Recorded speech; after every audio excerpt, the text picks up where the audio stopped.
नमस्कार, बहुत स्वागत है आप सभी का साधना न्यूज में और मैं हूं आपके साथ सानिया सिंह। रूस के सैनिक यूक्रेन में तबाही मचा रहे हैं, सिविलियन पर भी हमले हो रहे हैं। ऐसे में यूक्रेन के कीव और खार्किव में फंसे इंडियन स्टूडेंट काफी डरे हुए हैं। जान बचाने के लिए बंकरों और अंडरग्राउंड मेट्रो स्टेशन में छिप रहे हैं। स्टूडेंट्स ने कहा है कि इंडियन एम्बेसी हमें हमले वाले इलाकों से सुरक्षित बाहर निकाले। वहीं इसी बीच भारत सरकार की ओर से तमाम कोशिशें यूक्रेन में फंसे छात्रों की वापसी के लिए की जा रही हैं। अब तक कई देश के कई छात्रों की वतन वापसी हो चुकी है। हमारे साथ मध्य प्रदेश के टीकमगढ़ जिले की एक छात्रा विधि जैन बातचीत के लिए जुड़ रही हैं, जो यूक्रेन से आज अपने घर वापस आई हैं। विधि बताती हैं कि वहां छात्रों को काफी परेशानियों का सामना करना पड़ रहा है और भारत सरकार वेस्ट साइड से छात्रों को बाहर निकाल रही है, लेकिन सबसे बड़ी संख्या ईस्ट साइड में है, जहां बड़ी संख्या में भारतीय छात्र अभी भी फंसे हुए हैं।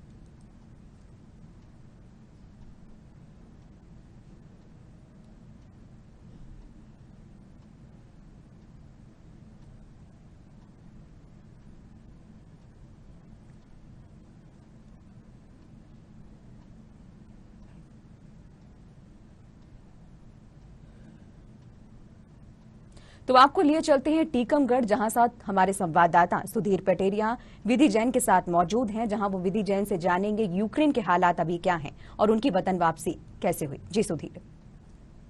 तान्या, मैं आपको बता दूं कि हमारे साथ जुड़ी हुई है विधि जैन।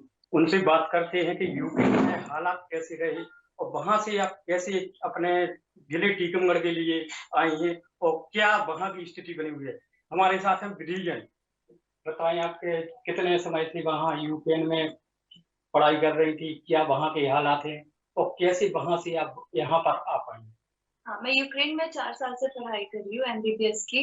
और मैं वहां से अभी 23 तारीख को सुबह खार्किव से मैं सुबह 7 बजे निकली हूँ। और जब मैं निकली थी उस टाइम पे सिचुएशन बिल्कुल नॉर्मल थी। मैं जैसे एयरपोर्ट पहुंची तो मैंने न्यूज में देखा, मतलब जो पोस्ट आते हैं वहां पे रेड अलर्ट जारी कर दिया गया था। वहां पे मैंने देखा तो मेरी फ्लाइट भी डिले हो गई थी। जो रात में 9:40 की मेरी फ्लाइट थी, वो अगले दिन सुबह 2:30 बजे 2 बजे की फ्लाइट हो गई थी। फिर वहां पे और भी न्यूज आ रही थी कि फ्लाइट्स कैंसिल हो रही है, बट इतना कुछ नहीं पता था। कि फिर मैंने हेल्प डेस्क पे जाके पूछा तो उन्होंने मुझे बताया कि फ्लाइट कैंसिल नहीं हुई, delay हुई। फिर जैसे ही मैं वहां से रात में 2 बजे निकल गई, फिर मुझे पता चला जब मैं मेरी फ्लाइट थी कीव से होते हुए कजाकिस्तान और फिर दिल्ली की। तो जब मैं कजाकिस्तान पहुंची तो तब मुझे पता चला कि वहां पे सुबह 4 बजे से हमले शुरू हो गए थे एयरपोर्ट पे, जहां से मैं निकली थी 2 बजे। फिर मैं अगले दिन मतलब 24 तारीख को शाम में 7 बजे दिल्ली एयरपोर्ट पे आ गई थी। तो अभी मेरे कुछ दोस्तों से बात हुई है, उन्होंने मुझे बताया, वो east part of Ukraine Kharkiv में है। उन्होंने मुझे बताया कि वहां पे सिचुएशन बिल्कुल भी नॉर्मल नहीं, काफी ज्यादा खराब हो रखी है। उनको मेट्रो में, बंकर्स में अलग अलग जगह पे रोका गया है, रखा गया है। अंडरग्राउंड रहने को बोल दिया है। वहां पे कर्फ्यू लग गया है, शाम में 7 बजे से कोई बाहर भी नहीं निकल सकता। एयर स्ट्राइक्स हो रही है और खाने पीने का भी उनके पास कुछ भी नहीं बचा। वो पूरा दिन अपने लाइक एक बिस्किट का पैकेट अगर उनके पास है तो उसमें निकाल रहे हैं। अब तो वो भी खत्म हो गया, जैसे 3 दिन से वॉर चल रही है तो उनके पास खाने पीने का सब कुछ खत्म। ऊपर से वहां पे इतनी ज्यादा ठंड है, -2 डिग्री टेम्परेचर है। और इतनी ज्यादा ठंड में वो वहां पे बंकर्स में बिना हीटिंग बिना कुछ के ऐसे बैठे हुए हैं, बस डरे हुए सहमे हुए से। और अटैक्स हो रहे हैं, कंटिन्यूअसली अटैक्स नहीं हो रहे, इंटरवल्स में अटैक्स हो रहे हैं। जैसे कल रात में 1:30 बजे अटैक हुआ स्टार्ट, तो वो 2 बजे तक चला। फिर थोड़ी देर बाद फिर से अटैक्स हुए। तो एयर स्ट्राइक्स हो रही हैं, बॉम्ब्स वगैरह फूट रहे हैं, तो उनकी वाइब्रेशंस तक उनके पास पहुंच रही है, इतनी आवाजें आ रही हैं। वो लोग सारे वहां पे इतना डरे हुए, ऊपर से नेटवर्क नहीं है, फोन में बैटरी वगैरह नहीं है, घर पे ढंग से बात नहीं कर पा रहे।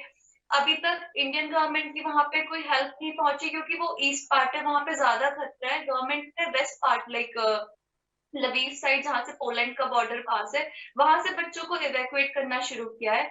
लेकिन जहाँ पे ईस्ट में खार्किव में अभी तक इतना ज्यादा खतरा, मतलब इतना ज्यादा bombs, missiles attacks, air strikes वगैरह हो रही है, उनके पास खाने पीने का भी कुछ भी नहीं बचा। अभी वहां पे कोई भी हेल्प नहीं पहुंची है। तो मैं गवर्नमेंट से यही बोलना चाहती हूँ कि आप एक बार ईस्ट पार्ट ऑफ यूक्रेन है जो खार्किव है, वहां पे आप देखिए, वहां पे भी इतने सारे इंडियन स्टूडेंट्स फंसे हुए हैं, इतने ज्यादा परेशान हैं, उनके पास खाने पीने को कुछ नहीं, इतनी ठंड है वहां पे और उनके पेरेंट्स इतने ज्यादा परेशान हैं। तो मैं उनसे रिक्वेस्ट करना चाहूंगी कि आप तो ईस्ट पार्ट ऑफ यूक्रेन से भी बच्चों को निकालें। जी मैं आपको बता दूं कि रिया जैन जो बता रही थी कि कैसे हालात हैं, कैसे वहां से निपट के आए हैं। और हमारे साथ उनके पिताजी भी जुड़े हुए हैं, उनसे बात करते हैं कि आपकी बेटी बाहर घर लौट के आई है तो कैसा महसूस कर रहे हैं। हमारी बेटी घर लौट के आई, हमें तो बहुत खुशी हुई है, लेकिन ऐसी सभी बच्चों के माँ बाप चिंता कर रहे हैं। उनकी भी बच्ची वहां से सुरक्षित वापस आ जाए, यही भारत सरकार से अनुरोध।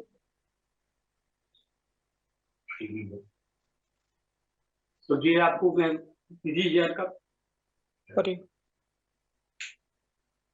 जी बता रहा था, विधि जैन के बारे में कि कैसे वो वहां से आई हैं और क्या हालात हैं वहां के। आपने खुद भी सुना है क्या स्थिति वहां की है। तो उनके भाई भी हमारे साथ जुड़े हुए हैं, उनसे बात करते हैं कि आपको कैसा महसूस कर रहे हैं आप। हाँ, मैं अच्छा महसूस कर रहा हूँ कि मेरी बहन लौट आई है। बट अभी भी मुझे अपने बाकी भाई बहनों की बहुत चिंता है जो कि खार्किव में फंसे हुए हैं, कीव में फंसे हुए हैं। हालांकि भारतीय गवर्नमेंट बहुत अच्छा काम कर रही है कि बच्चों को निकाल रही है। कल भी 2 फ्लाइट्स वापस आई दिल्ली में, मुंबई में। लेकिन अभी भी ईस्टर्न पार्ट में उतना हेल्प नहीं पहुंचा है। तो मैं गवर्नमेंट से रिक्वेस्ट करूंगा कि ईस्टर्न पार्ट में भी हमारे भाई बहन फंसे हुए हैं, उन्हें निकालें। Thank you.